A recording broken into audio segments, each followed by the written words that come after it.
হিন্দুরা গরু ব্যবসার সাথে যুক্ত তারা হিন্দু নামে কলঙ্ক। কোথায় ছিল তোমার এই নিয়ম? অনেক টাকা ঋণ নিয়ে ব্যবসা করছে, গরু ব্যবসা, বন্ধন ব্যাংক থেকে, অন্যান্য ব্যাংক থেকে সেই টাকা চাইতে এসেছে, ঋণের টাকা চাইতে এসেছে। কি অবস্থা দেখো, বন্ধন ব্যাংক থেকে লোনওয়ালা এসেছে।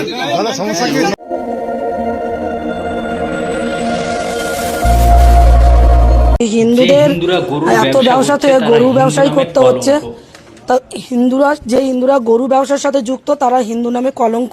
কোথায় ছিল তোমার এই নিয়ম? আজীবন তো গরুর দুধের ঘি খেয়ে আসলে, তা আবার আলু সেদ্ধ, ঘি, গরম ভাত না হলে তো আবার পেট ভরে না। এগুলো তো তোমরাই বেশি খাও। মুসলিমরা তো শুধু গো মাংস খায়, গরুর দুধের ঘি খাও, তাছাড়া ওই যে চামড়ার জিনিস ব্যবহার করো, মানি পার্স, এইগুলো যে ব্যবহার করো সেগুলো তো গরুর চামড়া থেকেই হয়। তো তখন মনে পড়ে না তোমার গোমাতা? মুসলিমরা এবার গরু কিনছে না, কোরবানি অন্যান্য পশু দিয়ে দিচ্ছে, যেমন ছাগল বা ভেড়া।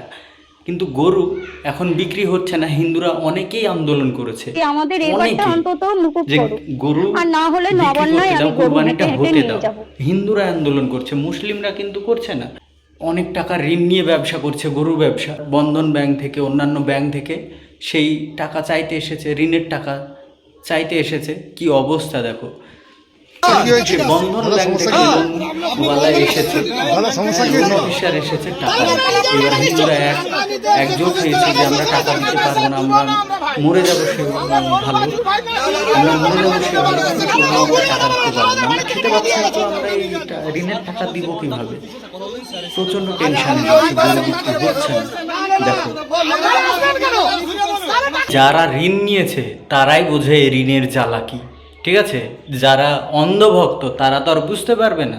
হ্যাঁ, যারা বলছে যে গরু ব্যবসা কেন করছে, অন্য ব্যবসা নেই? ভাই, কে কি ব্যবসা করবে? নিজের স্বাধীনতা। কে কি পরবে, কে কি খাবে, নিজের স্বাধীনতা ভাই। আজীবন সে এটা করে খেয়ে আসছে, তাই এটা করছে সে। আর আজকে সরকারে এসে তোমরা বলছো গোমাতা আমাদের হত্যা করা যাবে না।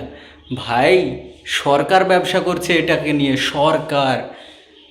তুমি যার হয়ে গলা ফাটাচ্ছ, এই আমাকে ভোট দাও, আমাকে ভোট দাও, সেই সরকারই এখন করছে এটা, ঠিক আছে? 2 নম্বরে আছে বিফ এক্সপোর্টে ইন্ডিয়া, সেটাকে বন্ধ করো, দিয়ে গোমাতার হয়ে চেল্লাও।